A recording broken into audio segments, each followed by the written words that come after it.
میں کل اپنے ایک کاروباری دوست کے پاس دفتر گیا۔ چائے پی گپ شپ لگاتے ہوئے گھر جانے کا وقت ہو گیا۔ جب دفتر سے باہر نکل رہے تھے تو کلرک نے آ کر ایک شکایت لگائی کہ جناب فلاں چپراسی سست ہے، کام نہیں کرتا۔ ڈرائیور نے بھی اس کی ہاں میں ہاں ملائی۔ میرے اس دوست نے کہا اگر کام نہیں کرتا تو کس لیے رکھا ہوا ہے، فارغ کرو اسے۔ میں نے فوراً مداخلت کی اور کہا کیا یہ بہتر نہیں ہوگا کہ ایک دفعہ اس سے بات کر لو، کیا پتہ اس کے کچھ مسائل ہوں۔ پھر میں نے اپنے دوست کو ایک آنکھوں دیکھا واقعہ سنایا۔ شیخ صاحب لاہور میں ایک معمولی سے دفتر میں ملازم تھے۔ دن کچھ ایسے پھرے کہ اسی دفتر کے صاحب کو پسند آ گئے اور یوں ان کی فیملی میں ہی شیخ صاحب کی شادی ہو گئی۔ قدرت شیخ صاحب پر مہربان تھی، دن رات اور رات دن میں بدلتے گئے اور شیخ صاحب ایک دکان سے ایک مارکیٹ اور پھر ایک فیکٹری سے دو چار اور پھر نہ جانے کتنی فیکٹریوں کے مالک بنتے گئے۔ دھن برستا گیا، 2 بچے ہو گئے۔ شیخ صاحب نے کرائے والے کمرے سے ایک اپارٹمنٹ اور پھر لاہور کے انتہائی پوش علاقے میں 2 کنال کی ایک کوٹھی خرید لی۔ مالی کی ضرورت پیش آئی تو چکوال سے آئے ہوئے سلطان کو فیکٹری سے نکال کر اپنی کوٹھی میں 1500 روپے ماہانہ پر اپنی کوٹھی پر ملازم رکھ لیا۔ سلطان ایک انتہائی شریف اور اپنے کام سے کام رکھنے والا انسان تھا۔ نہ کسی سے کوئی جھگڑا، نہ کوئی عداوت، نہ کبھی کوئی شکایت۔ ایک بار شیخ صاحب دن کے 10 بجے کسی کام سے گھر واپس آئے تو گاڑی دروازے پر ہی کھڑی کر دی کہ ابھی واپس دفتر جانا تھا۔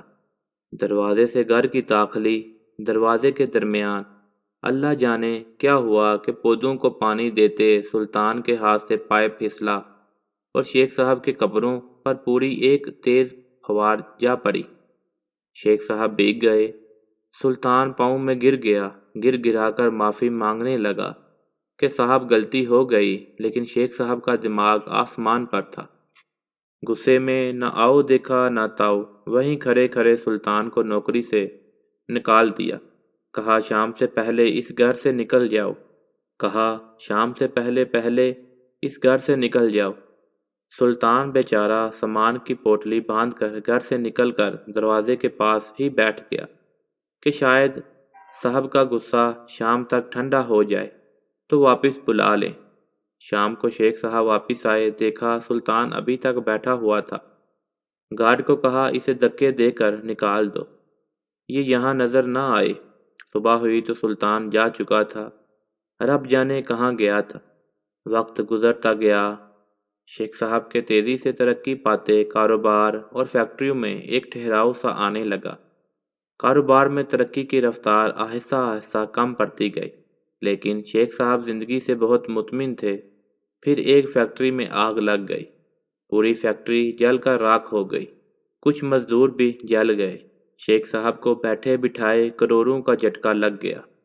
کاروبار میں نقصان ہونا شروع ہوا تو شیخ صاحب کے ماتھے پر بل پڑنا شروع ہو گئے۔ بڑا بیٹا یونیورسٹی کا اسٹوڈنٹ تھا، دوستوں کے ساتھ سیر پر مری گیا۔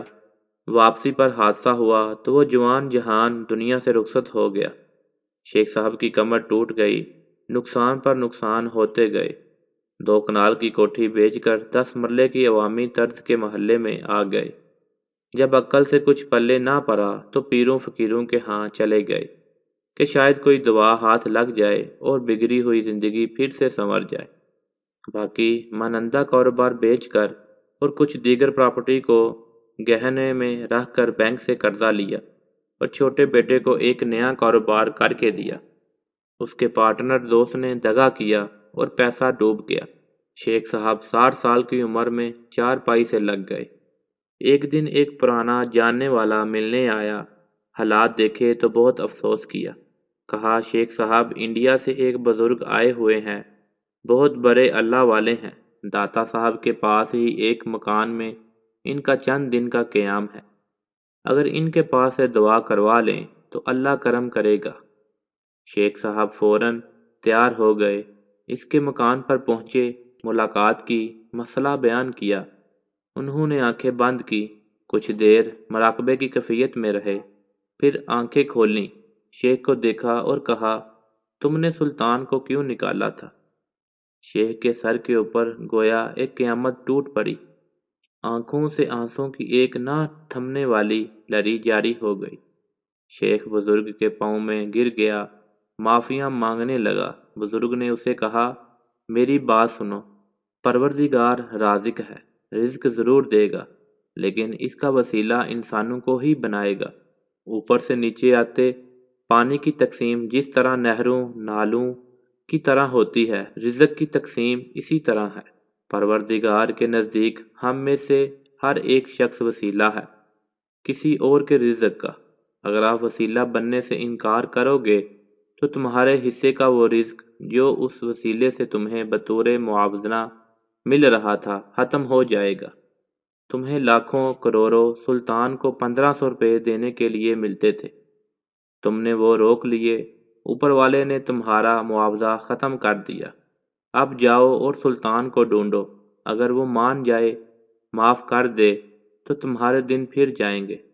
شیخ کی دنیا لٹ گئی، وہ سر پیٹتا گھر آیا، پرانے کاغذات ڈھونڈتا رہا کہ شاید کہیں سلطان کا کوئی پتہ، کوئی شناختی کارڈ، کوئی اور معلومات مل سکے۔ کچھ بھی نہ ملا تو شیخ دیوانہ وار سلطان کو ڈھونڈنے چکوال جانے والی بس میں بیٹھ کر چکوال چلا گیا، مگر سلطان نہ ملا۔ چھوٹا بیٹا ڈھونڈتا ڈھونڈتا چکوال اڈے پر آ پہنچا اور باپ کو واپس لاہور لے آیا، لیکن شیخ کا دل کا سکون ختم ہو گیا تھا۔ کچھ دن بعد شیخ پھر گھر سے غائب ہوا تو بیٹے کو معلوم ہوا تھا کہ کہاں ملے گا۔ وہ چکوال پہنچا تو دیکھا باپ زمین پر بیٹھا، سر میں راکھ ڈال رہا تھا اور کہہ رہا تھا، سلطان تم کہاں ہو؟ سلطان تم کہاں ہو؟ بیٹا خود روتا ہوا باپ کو واپس لے آیا۔ چند دن کے بعد شیخ کا انتقال ہو گیا۔ میں نے اپنے دوست کو یہ پوری کہانی سنائی اور اسے کہا، چپراسی کو نہ نکالو، اس کا رزق تمہارے رزق سے جڑا ہے، اسے تو رب کہیں اور سے بھی دے دے گا کہ اس کے پاس وسیلہ بنانے کے لیے کسی چیز کی کوئی کمی نہیں، لیکن کہیں ایسا نہ ہو کہ تم اس معاوضے والی نعمت سے محروم ہو جاؤ۔ مجھے یہ واقعہ پڑھے ہوئے 13 سال گزر گئے ہیں۔ آپ یقین کریں اس نے میری زندگی بدل دی۔ میں نے مالی معاملات میں بہت زیادہ محتاط ہو گیا۔ اگر کسی کے پاس 10-12 رہ گئے تو نہیں مانگے کہ کہیں اوپر والے سے ملنے والا معاوضہ کم نہ ہو جائے۔ میں نے ڈھونڈ ڈھونڈ کر اور نیک نیتی سے وسیلہ بننے کی کوششیں بھی کیں۔ میں جو بھی مستحق ہیں ان کا خیال رکھنے کی کوشش کی۔ میں ان 13 سالوں میں کبھی تنگ دست نہیں ہوا۔ ایک سے بڑھ کر ایک وسیلہ ملتا گیا اور میں آگے بڑھتا رہا۔ مزید اچھی ویڈیو کے لیے اردو زون کو سبسکرائب کریں، ویڈیو کو لائک کریں، شیئر کریں اور کمنٹ سیکشن میں اپنی رائے کا اظہار ضرور کیجیے۔ شکریہ، جزاک اللہ۔